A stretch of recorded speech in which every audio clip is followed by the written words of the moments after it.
আসসালামু আলাইকুম প্রিয় সরকারি চাকরি প্রার্থী ভাই ও বোনেরা, আজকের ভিডিওতে আমরা জানবো বাংলাদেশ নৌবাহিনী বেসামরিক ওয়ার্ড বয় পদের কাজ, ডিউটি, বেতন, প্রমোশন, পেনশন, সুযোগ সুবিধা বিস্তারিত জানবো। তাই অবশ্যই আপনি ভিডিওটি শেষ পর্যন্ত অবশ্যই দেখবেন, ঠিক আছে? তো বাংলাদেশ নৌবাহিনী মানিদের জলসীমার অত্যন্ত প্রহরী, সমুদ্রের ঢেউয়ের সাথে যুদ্ধ করে যারা দেশের সার্বভৌমত্ব রক্ষা করেন, সেই নাবিক ও কর্মকর্তাদের সুস্বাস্থ্য নিশ্চিত করার জন্য নৌবাহিনীতে রয়েছে নিজস্ব সুসজ্জিত হাসপাতাল ও চিকিৎসা কেন্দ্র। এই হাসপাতালে শুধু ডাক্তার বা নার্সারাই নন, বরং নেপথ্যে থেকে যারা রোগীদের সেবা যত্ন, ওয়ার্ডের শৃঙ্খলা এবং চিকিৎসা কার্যক্রম সার্বিক সহায়তা করেন, তাদের মধ্যে অন্যতম একটি গুরুত্বপূর্ণ পদ হচ্ছে নৌবাহিনী বেসামরিক পদে ওয়ার্ড বয়। আজকের এই ভিডিওটি অত্যন্ত স্পেশাল, ঠিক আছে? আজকের এই ভিডিওতে আপনি জানতে পারবেন নৌবাহিনী বেসামরিক ওয়ার্ড বয় পদের কাজ, দৈনিক ডিউটি কেমন হয়, বেতন ভাতা, পদোন্নতি, আজীবন পেনশন সুযোগ সুবিধা নিয়ে একটি বড় কমপ্লিট গাইড। তাই ভিডিওটি একটু বড় হতে পারে, তাই ভিডিওটি শেষ পর্যন্ত না টেনে, কারণ আপনি অনেক কিছু জানতে পারবেন, ঠিক আছে? প্রথমে আমাদের পরিষ্কার হওয়া দরকার যে নৌবাহিনী বেসামরিক ওয়ার্ড বয় পদটি আসলে কি। বাংলাদেশ নৌবাহিনী শুধু যুদ্ধজাহাজ বা সাবমেরিন নিয়ে কাজ করে না।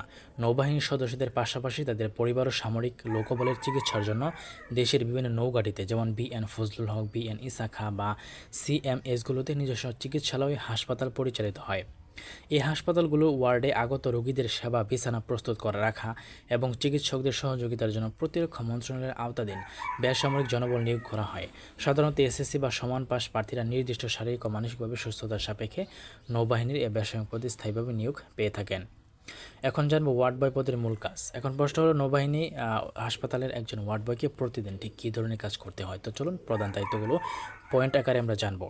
রোগীর সেবা ও পরিচর্যা। নৌ হাসপাতালে ভর্তি হওয়া রোগী, আহত বা অসুস্থ নাবিক ও তাদের পরিবারের সদস্যদের দৈনন্দিন সেবা যত্নে নার্স ও চিকিৎসকদের সার্বিকভাবে সহায়তা করে।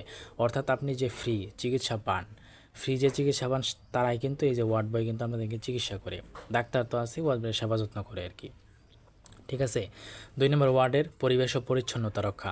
হাসপাতালের ওয়ার্ড, বেড, মেঝে, ব্যবহৃত মেডিকেল ইকুইপমেন্টগুলো পরিষ্কার পরিচ্ছন্ন, জীবাণুমুক্ত রাখার ক্ষেত্রে স্বাস্থ্যবিধি মেনে চলা। ওষুধ ও চিকিৎসা সরঞ্জাম পরিবহন। হাসপাতালের এক বিভাগ থেকে অন্য বিভাগে বা ল্যাবরেটরিতে জরুরি ওষুধ, রক্ত স্যাম্পল, ফাইল ও চিকিৎসা সরঞ্জাম নিরাপদে ও দ্রুত পৌঁছে দেওয়া। 4 নম্বর, রোগীর ট্রানজিট ও হুইলচেয়ার সহায়তা। যেসব রোগী নিজে হাঁটতে পারে না, তাদের হুইলচেয়ার বা স্ট্রেচারে করে পরীক্ষা নিরীক্ষা কক্ষ, অপারেশন থিয়েটার বা কেবিনে আনা নেওয়া করা। 5 নম্বর, দাপ্তরিক অন্যান্য সহায়তা। হাসপাতালের মেডিকেল অফিসারের নির্দেশ অনুযায়ী ওয়ার্ডের অন্যান্য সাধারণ দাপ্তরিক বা সহায়ক দায়িত্ব পালন করা। এখন জানবো ডিউটি ঘন্টা শিফট সিস্টেম। যেহেতু হাসপাতালগুলো 24 ঘন্টা খোলা থাকে এবং রোগী সবসময় চিকিৎসাধীন থাকেন, তাই ওয়ার্ড বয়দের ডিউটি সাধারণত 8 ঘন্টার গতানুগতিক চাকরির মতো হয় না। চলুন ডিউটি সিস্টেম সম্পর্কে জেনে নিই। শিফট ভিত্তিক ডিউটি। সাধারণত morning, evening, night shift, rotation বা পালাক্রমে ডিউটি বন্টন করা হয়। জরুরি ডিউটি ও স্ট্যান্ড বাই। সামরিক হাসপাতাল হওয়ায় যে কোনো জরুরি পরিস্থিতি, দুর্ঘটনা বা ইমার্জেন্সি রোগীর ভর্তির সময় ওয়ার্ড বয়দের সতর্ক ও প্রস্তুত থাকতে হয়। তবে রোস্টার অনুযায়ী নির্দিষ্ট বিশ্রাম, অফ টাইমের সুব্যবস্থা থাকে। এখন আমরা জানব বেতন স্কেল, গ্রেড, আর্থিক সুযোগ সুবিধা। যে কোনো সরকারি চাকরির সবচেয়ে বড় আকর্ষণ হলো আর্থিক নিরাপত্তা, সবচেয়ে নিশ্চিত বেতন কাঠামো। নৌবাহিনীর বেসামরিক ওয়ার্ড বয় পদটি একটি অত্যন্ত সম্মানজনক সরকারি গ্রেডভুক্ত স্থায়ী পদ। চলুন দেখে নেওয়া যাক আর্থিক সুবিধাগুলো। 1 নম্বর হচ্ছে বেতন গ্রেড। সরকারি নিয়োগ বিধি অনুযায়ী নৌবাহিনী ওয়ার্ড বয় পদটি সাধারণত জাতীয় পে স্কেলের 19 বা 20তম গ্রেডভুক্ত হয়ে থাকে। ভাতা ও সুবিধা দিয়ে মূল বেতনের পাশাপাশি আপনি পাবেন প্রতি মাসে নিয়ম অনুযায়ী বাড়ি ভাড়া ভাতা, চিকিৎসা ভাতা, যাতায়াত ভাতা, টিফিন ভাতা, মহার্ঘ ভাতা ইত্যাদি। উৎসব বোনাস। বছরে 2টি প্রধান ঈদ ও অন্যান্য ধর্মীয় উৎসবে সরকারি নিয়ম অনুযায়ী আকর্ষণীয় উৎসব বোনাস পাওয়া যায়। এখন একটু প্রমোশন বিষয়ে আসি। আবার আসে চাকরিজীবীদের অন্যতম প্রিয় একটি বিষয়, তা হলো প্রমোশন বা পদোন্নতি, ঠিক আছে? নৌবাহিনীর বেসামরিক পদে ক্যারিয়ার শুরু করলে পদোন্নতির সুযোগ কেমন, চলুন ধাপে ধাপে একটু দেখবো আমরা।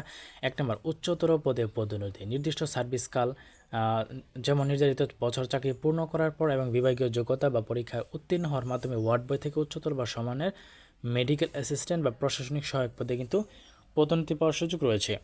2 নম্বর, টাইম স্কেল ইনক্রিমেন্ট। নির্দিষ্ট সময় পর পর সরকারি নিয়মে বার্ষিক ইনক্রিমেন্ট এবং গ্রেড উন্নয়নের সুযোগ থাকায় বেতন ও পদমর্যাদা নিয়মিত বৃদ্ধি পায়।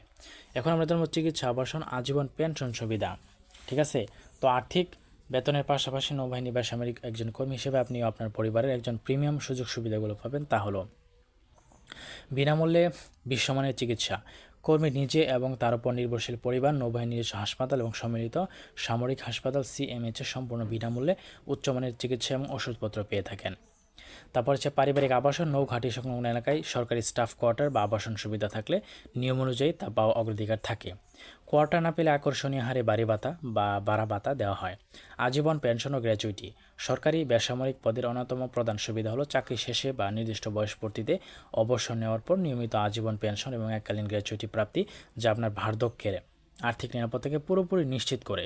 তো বন্ধুরা, আশা করি বাংলাদেশ নৌবাহিনী বেসামরিক ওয়ার্ড বয় পদের কাজ, শিফট, ডিউটি, বেতন, প্রমোশন, আজীবন পেনশন, সুযোগ সুবিধা সম্পর্কে আপনার মনে আর কোনো ধোঁয়াশা নেই।